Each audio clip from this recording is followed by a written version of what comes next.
Magnitude 5.9 sa Ryukyu Island sa Japan na-detect. Moderate at heavy rain showers magpapatuloy pa rin sa Southern Mindanao, especially sa may Davao region. Pero ang nalalabi ng bansa, patuloy ang grabing alinsangan itong maghapon dahil patuloy na easterlies at yung high pressure area reach dyan sa may bandang northeastern Luzon.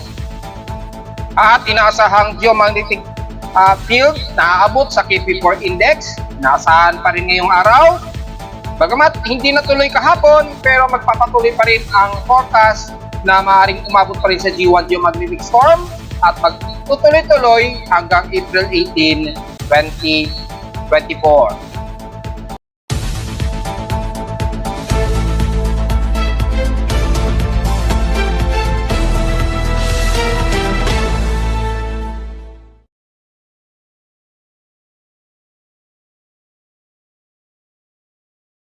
Hello, good morning mga folks. Welcome po muli sa ating daily weather bulletin at analysis para sa araw ng Martes, April 16, 2024. Ang oras nating voice prime umaga ay alas 10:57 na ng umaga. Manatili ang grabing alinsangan pa rin sa buong bahagi ng Luzon, Central Luzon, damay pa rin ang bahagi ng Calabarzon, Metro Manila at Southern Luzon dahil sa patuloy na easterlies at kasabay din ng dry at hot na high pressure area sa may hilagang silangan ng Luzon na tinawag naman ni Pag-asa as range of high pressure area. At dahil sa ating current conditions of overcasting gloomy at medyo mahangin pero few clouds at makikita natin sa ating forecast storm prediction in 3 days ay patuloy pa rin tayo makakaranas ng klaro at napaka-dry at hot na temperatura maghapon. Ayon yun sa aking PIMO weather forecast prediction. Sa labas ng peritsyon na ito lang, naki-weather station kaninang 5:35 AM ay nakapagtala kami ng lowest of 26.8 degrees Celsius. Pero kahapon, nakapagtala kami ng grabing alinsangan o temperatura na umabot ng 36 degrees Celsius kahapon ito ng hapon at 2:31 PM. Ibig sabihin lamang, manatiling napakagrabe ang heat index natin kahapon na umabot ng 48.8 degrees Celsius na grabing taas ng ating heat index. Pero kung itatabi natin sa mga heat indexes ni Pag-asa ay nangunguna naman sa kanila ang Dagupan sa Pangasinan na may 47 degrees Celsius na pangalawa sa amin sa Caloocan at sumunod sa 47 which is yung may 45 degrees Celsius ako nakitaan since na-post ko ito kahapon sa aking Facebook page. Kung babalikan natin ay ito ay sa Sangley Point, Cavite. At sumunod na ang areas ng Baler Aurora na nasa 4 degrees Celsius. Kasabay ang Rojas City sa Capiz at dyan sa Iloilo City na parehong may tigpo 44 degrees Celsius. Kabilang na rin ang Aborlan sa Palawan. At sumunod na rito ang mga tigpo 43 degrees Celsius na mula dyan sa bahagi ng Apari, Cagayan at sa Masbate. Kasama ang Pili, Camarines Sur at ilang bahagi ng Zamboanga Peninsula. And the rest, nasa tigpo 42 degrees na lamang, o 42 degrees Celsius po ang mga heat index. Mula dyan sa Ilocos Norte, kabilang na ang Itiaga, Isabela, dyan sa Muñoz, Nueva Ecija, and the rest ng Occidental Mindoro at Catanduanes at iba pa. Samantala sa ating gabi extremes in past 24 hours, at pagdating naman sa air temperature, grabe ang umabot na temperatura sa mga taga-Tugigaraw. So take note po sa inyo dyan na nangunguna sa grabing init na nasa 39.6 degrees Celsius po. So halos magpo 40 degrees Celsius na halos sa ka-level ng heat index ito na pinakamataas sa buong taon na maituturing. Nasa 39.6 degrees Celsius po ang pinaka-nangungunang highest temperature sa lahat at sa lowest temperature naman ay nasa 80 degrees Celsius ang temperatura sa Baguio City at sa Inulan ay nasa 8 mm lamang ang naranasan ng mga taga-Butuan.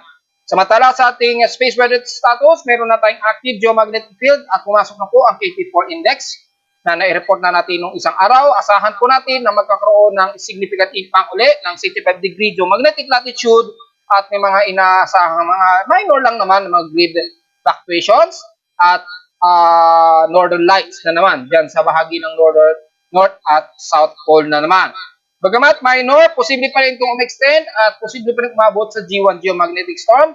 Dahil kung sisilipin natin sa ating forecast ng NAFASK index, ay posible pa rin itong umabot ng halos G1 geomagnetic storm. At dahil mag-extend nga po ito hanggang April 18, 2024, ay posible pa rin itong umabot ng G1 geomagnetic storm. Pero ayon dito ay naglalaro lamang sa 4.4 o KP4 to KP4.6 index ang inaasahang geomagnetic field. Simula kahapon nagkaroon tayo ng mga sunod-sunod na mga solar X-ray flux events na umabot hanggang minor solar radiation. So yung mga minor na possible na mga radio blackout na nag-occur po kahapon ay hindi naman siya umabot ng significant ng moderate na radio blackout. At ayon sa ating forecast mula sa NOAA ng kanilang solar radiation probability o radio blackout probability ay nasa 60% pa rin yung probability na radio blackout na maglalaro sa minor to moderate ang inaasahan sa loob daw ng 3 araw. Pero ano man, kung mabot man yan ng 60% so hindi, ay medyo hindi magiging malaki ang epekto dahil maliit-liit lang naman yung mga sunspots na nakikita natin sa araw at since si AR-3634 ay medyo palihis na ang kanyang posisyon. So despite na nagkakaroon pa rin ng malaki na impact sa ating magnetosphere, hindi naman magkakaroon ng mas malaki significant impact sa radio blackout. Pero patuloy pa rin ang inospective TEC range natin sa Mid-Pacific hanggang dyan sa may bandang Southeast Asia, so madadamay ang Pilipinas.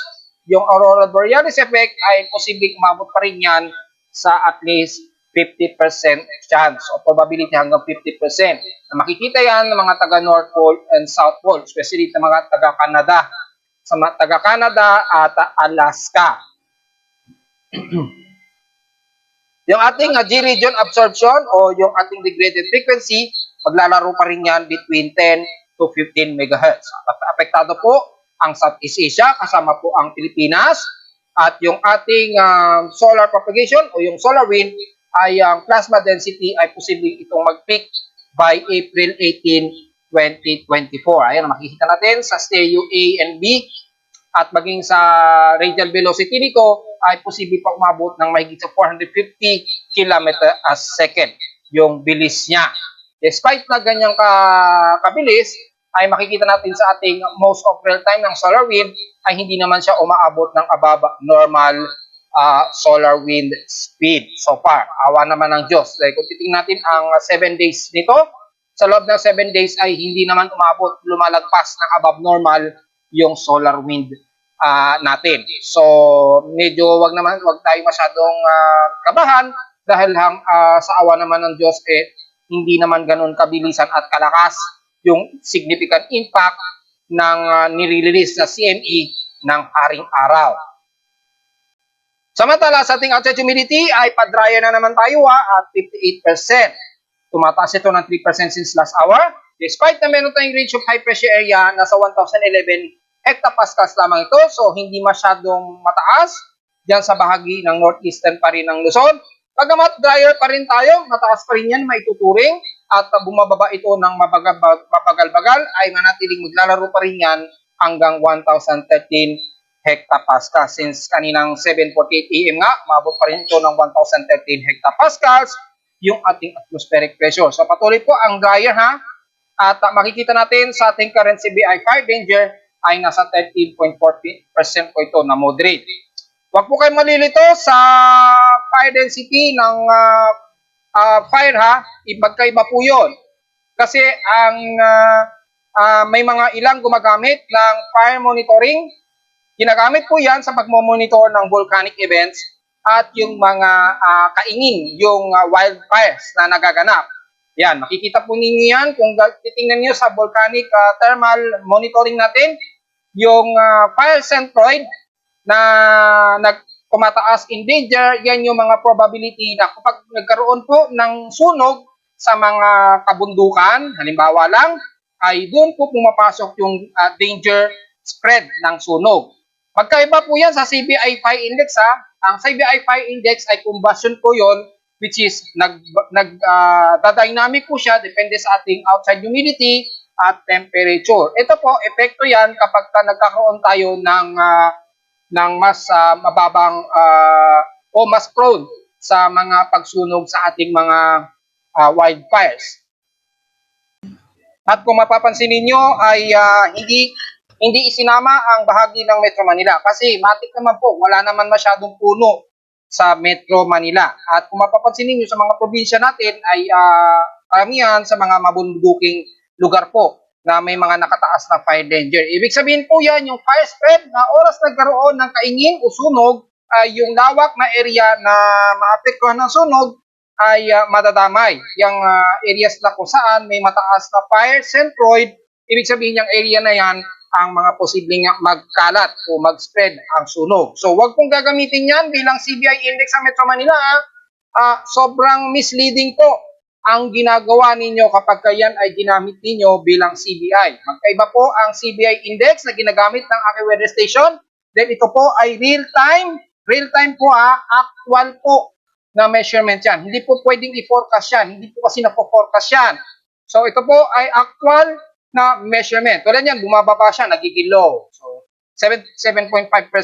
Ibig sabihin, bumababa yung combustion at minsan naman ay nagmo-moderate. Kapag moderate, hindi ibig sabihin mataas na kagad na magkakaroon ng tsansa na magkakasunog sa inyong mga kabahayan o sa mga high combusted areas. Yun po ang ibig sabihin ng fire danger ng Chandler. Huwag pong gagamitin ang fire centroid bilang Chandler Fire Index ha. Magkaiba po yun. Misleading po yun sa mga tao. Baka magpanik po yung mga tao kapag sinabi ninyong mataas ang tsansa na magkasunog. Mali po yun. Very misleading po yun ha. Huwag po kayo maniniwala sa makalat na ganon. Kawawa naman yung mga tao natin. Hindi mapakali yan. Kapag sinabi ninyong napakataas ang tsansa na masunog. Hindi po. Bumasi tayo sa real time ng pagbaba ng ating humidity at pagtaas ng ating temperature na which is kinocompute po yan using integration method.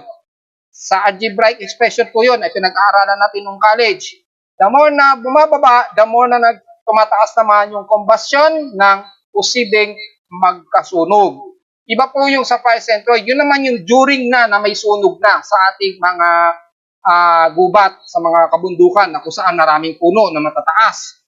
Pagka nagkaroon po ng sunog doon, nasusukat po yung fire danger kung gaano kalawak yung magiging pag-spread ng sunog po sa kabundukan. Yun po ang ibig sabihin ng fire centroid o yung fire danger kapag sa mga sunog sa kagubatan. Hindi po yan ginagamit sa mga syudad gaya ng Metro Manila. Napaka-misleading po yun. Huwag pong gagamitin yan. At pag may nag-post niyan at may nagsabi sa inyo na mataas po o very high o severe na magkakasunog, very misleading po yan. Dahil kasalukuyan po, mababa po o nag-low po yung ating current CBI fire index. Ibig sabihin, bumaba po ang tsansa na magkaroon ng high combustion, na magkaroon ng mabilis na pagsunog sa anumang lugar natin sa syudad sa Metro Manila. So, yung ating outside humidity, medyo drier tayo, 64%. Nabanggit ko na po kanina na yan. So, diretso agad tayo sa ating high tide and low tide status. At nasa 3 hours and 30 minutes pa po to maximum high tide. So, medyo huma-high tide pa lamang po ito. So, medyo pwede ko pa rin kayong lumayag maging sa mga maliliit na sasakyang pandagat dahil since kahapon lumagpas po ng 1 meters yung taas ng level ng tubig sa pangpang ng Manila Bay. Ngayong araw ay halos ganun din, 1 meters din ang aabutin. Ayan, mga alas 2 o 2:57 PM ay naasang aabot ng 1 meters yung taas ng ating karagatan sa pangpang ng Manila Bay. At the same time, first quarter po tayo. Ayan, actually, first quarter na nga at 53% illuminated na nga po. So dahil dyan ay pasok tayo sa ating almanac, sumikat ang haring araw kanina 5:41 AM at inasang lulubog naman mamayang gabi at 6:10 AM. Ang ating first quarter na 53% illuminated na po at malamang ay moonrise pa lamang ito pero negative 5 degrees pa lamang po. So eksakto ngayong 12:08 PM pa lamang po ito magmo-moonrise at inasang lulubog naman ito kinabukasan na ng madaling araw at 1:25 AM. At sa ating local weather outlook para ngayong Tuesday and Wednesday, naasahan natin klaro ang ating himpapawid sa buong bahagi ng Luzon, Southern Luzon at Visayas. Manatiling mataas ang ating air temperature. Naglalaro pa rin sa 37 to 38 degrees Celsius. At makita natin dito, 37 degrees Celsius ang pinakamataas na expectancy na high temperature natin at sa lowest temperature expected, maglalaro sa 25 to 27 degrees Celsius. So, diretso muna tayo sa ating ginagamit na satellite imagery. Una, sa contour na data feed mula kay Pag-asa since 11 a.m. Mataas na po agad ang temperatura dito sa bahagi ng Tugigaraw. Ayan. Mataas na kagad. Mahigit sa 34 degrees Celsius na kagad ang temperatura sa kanila sa Bagaw, Amulong, at buong bahagi ng Rizal, Santo Tomas, Cabagan, San Pablo, hanggang dyan sa bahagi ng Tuao, Tiat, at Alcala. Iwasan po mag-dehydrate, minom po ng maraming tubig at dito naman sa Central Zone, sa buong Tarlac City, pataas na yan ang dagupan sa Pangasinan, Lingayen, San Carlos, Bayambang, Rosales, Sayan City, Muñoz at pababa naman sa bahagi ng Pampanga mula Malabacat, Angeles, San Fernando hanggang Apalit. Papasok na yan ang bandang Gapan, San Isidro, San Antonio, sa bandang Nueva Ecija, damay pa rin po. San Ildefonso, San Rafael, papasok na po ng Bulacan, Plaridel, Malolos, Giginto, hanggang dyan sa Pandi at Santa Maria. So, expected maya-maya sa bahagi na po ng Metro Manila. Yan, nangunguna na po ang Diliman sa Quezon City. So, ibig sabihin ay nadedetect na ng mga weather stations si Pag-asa na mataas na sa more than 34 degrees Celsius ang temperatura. Well, malino naman yan ay dahil sa amin sa Caloocan ay tumataas na rin po ang outside temperature namin na nakasalukuyan na nasa 33 degrees Celsius pa lamang. So, naglalaro pa rin o pasok pa lamang ito sa bandang 30 to 33 degrees Celsius. At makikita natin ay malinaw na hindi damay ang Caloocan. Pasok po sa 33 degrees Celsius. So, tama naman. At sa bahagi ng Pag-asa Central Office nila ay naglalaro na sa mahigit 34 degrees Celsius ang kanilang temperatura. So, iwasan po na ma-dehydrate, lalo na sa bahagi ng San Jose sa Mindoro, ganun din, more than 34 degrees. Sa Visayas naman sa may bahagi ng Panay, dyan sa Pasig, Lamburao, kasama na ang bahagi ng Sigma, Mambuso, Lemery, hanggang San Rafael at dyan sa bahagi ng Barotac, Nuevo.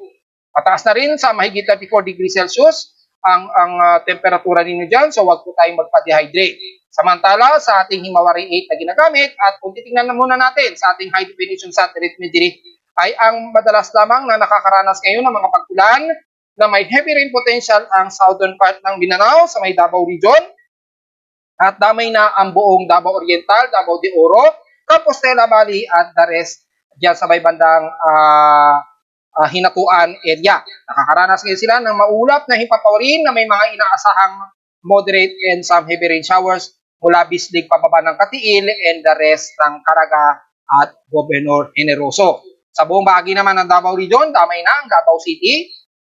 At dyan sa bahagi naman ng Sorsogon, malabandang Digos, papasok na yan ng Santa Maria at hanggang General Santos City. Nakakaranas ngayon sila ng mga moderate and some heavy rain showers at asahan din ang may mga localized thunderstorms. Well, mag-ingat na naman kung sakaling bigla ang magkaroon ng flash floods, pero maganda na rin yan sa ngayon para maibsan ang grabing init na nadaramdaman natin dahil sa sobrang taas ng ating temperatura. Medyo kakalmahin muna yung sobrang init sa Mindanao dahil nakakaranas sila ngayon ng ilang moderate and heavy rain showers. Pero dyan sa bahagi mula ng Cotabato, pataas na po yan ng Northern Mindanao. Magiging partly cloudy to mostly cloudy muna kayo dyan. Pero magiging humid pa rin sa ngayon ang inyong mararamdaman. Pero unti-unting makakaranas na kayo ng mga ilang maliliit ang kalat-kalat na pag-ulan at mga ilang pagkidlat at pagkulog na rin, lalo na mamayang hapon, habang tumataas po yung surface trap or near equatorial trap na ito dyan sa bahagi ng southeast ng Mindanao na kumikilos pa rin pa northwest, west-northwest. So, unti-unti mararanasan na rin yan ng mga taga-Barm at ilang bahagi ng Zamboanga Peninsula. Pero sa ngayon, ay patuloy pa rin kayong makakaranas ng maaraw at humid na panahon. Antay-antay na lamang kayo may konti, makakaranas na rin kayo ng may ilang kalagkat at pag-ulan.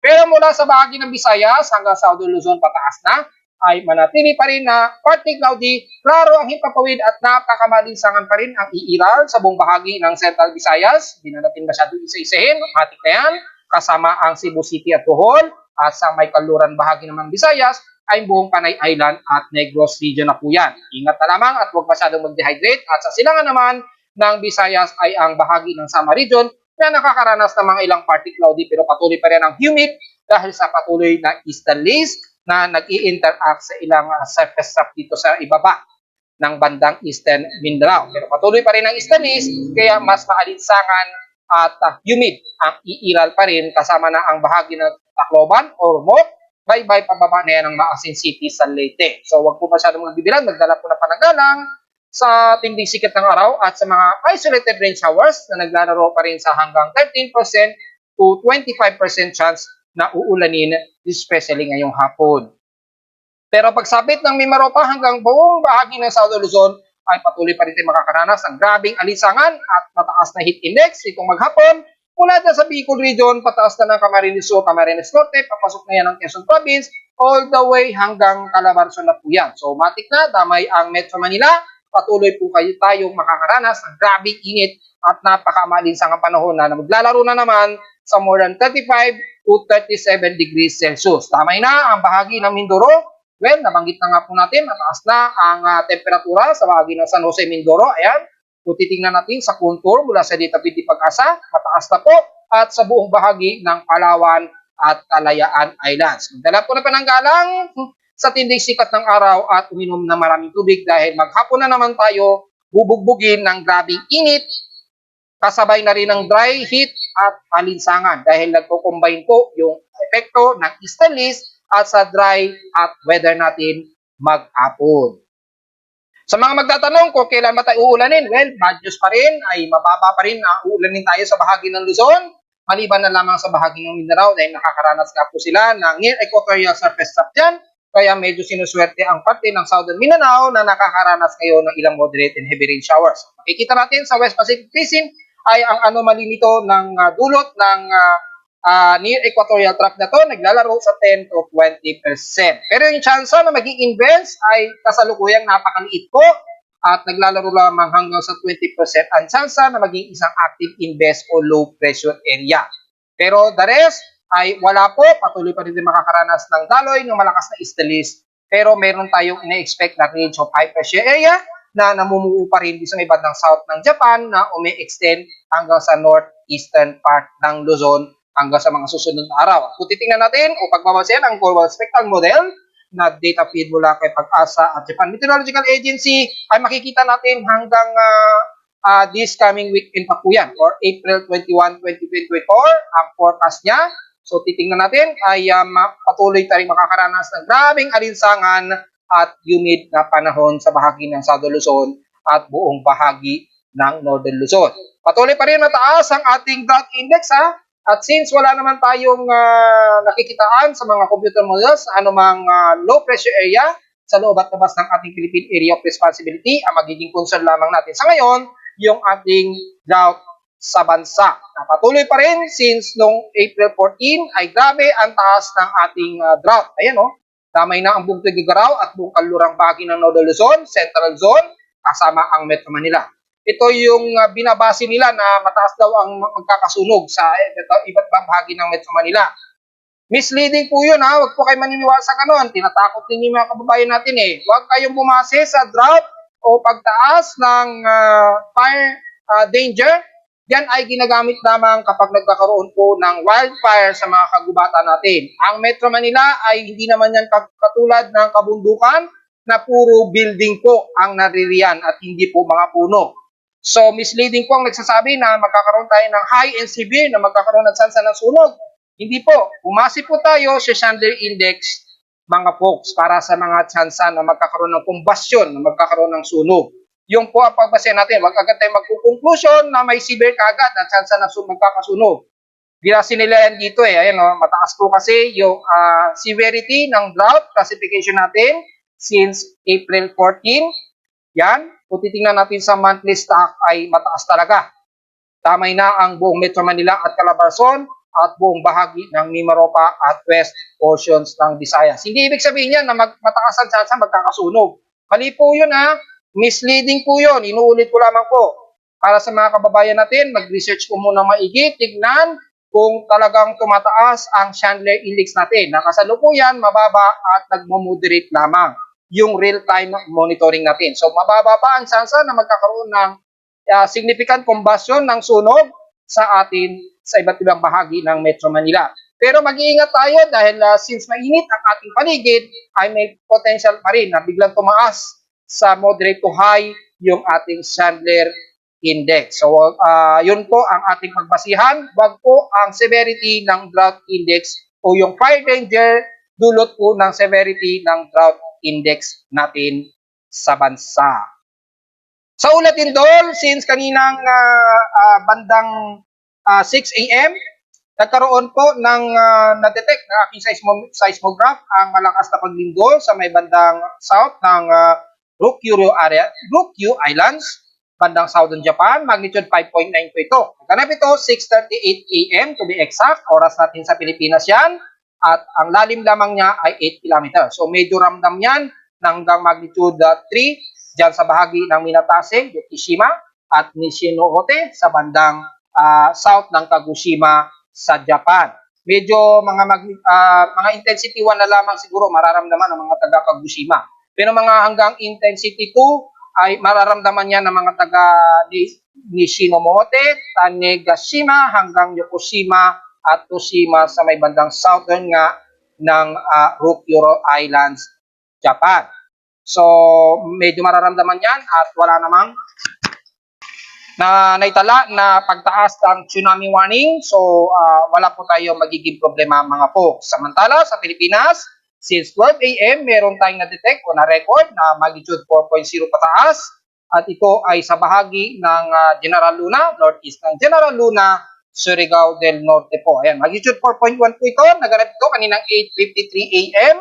at lalim nito ay 19 km po. So magnitude 4.1 and the rest so far, wala namang sumunod sa kanya, pero marami-rami pong na-record na mga paglindol. So kung titingnan natin yung historical, kung nakakailan na po tayong paglindol, for the month of April 2024 hanggang sa kasalukuyan, kung sisilipin natin kung nakakailan na, kung more than 500 na ba. Ayan, for the month of April ay nasa total of exacto 500, mahigit 500 pala rather. 541 po ang total ng earthquakes kagad natin ha. So 500 dito is magnitude 2.0 pataas, 34 na dito ay magnitude 4.0 pataas, at nanatiling nasa 5 ang ating magnitude 5.0 pataas. Isa sa magnitude 6 at isa sa pinakamalakas na magnitude 7 plus, which is dyan sa bahagi pa rin ng Hualien o sa bahagi pa rin ng Taiwan.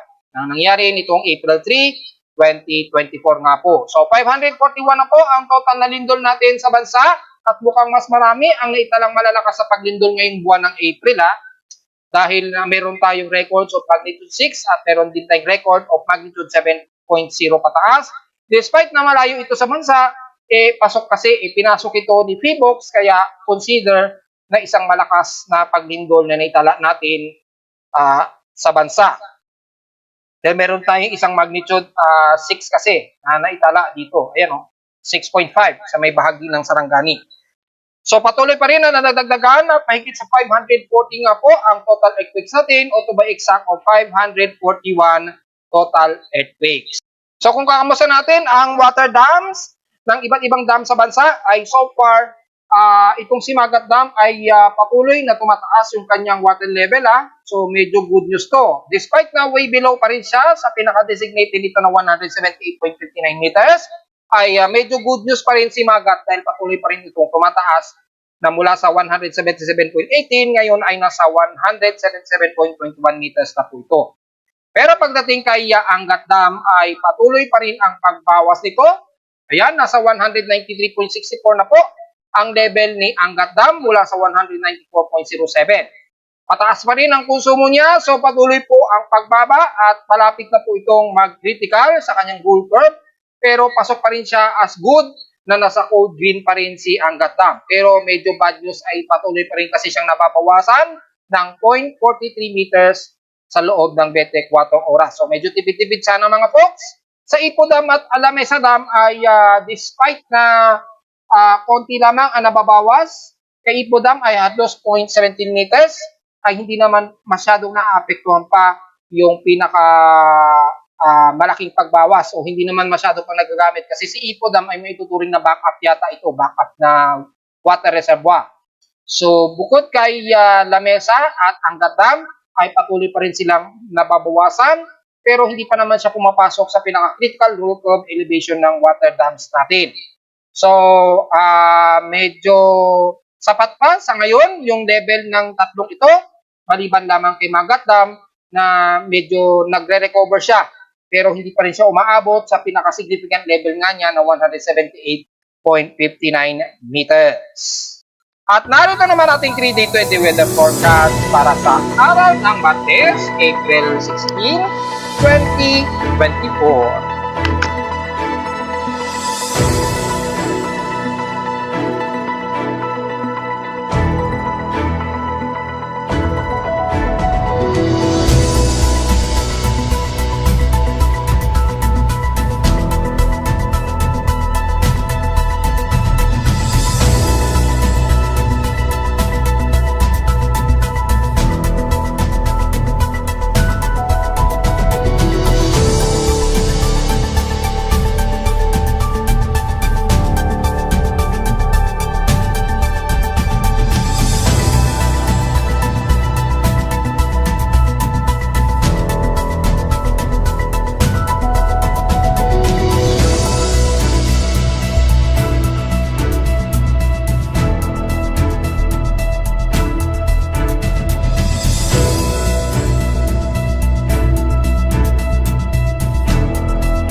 At hanggang dito na lang po ating daily weather bulletin at analysis para sa araw ng Martes, April 16, 2024. Huwag po kalilimutan na mag-like, share, subscribe po sa ating YouTube channel. Visit lamang anytime sa ating website at www.pimoweather.com para sa ibang detalye na gusto nyo malaman na hindi natin nabigkas ngayong maga.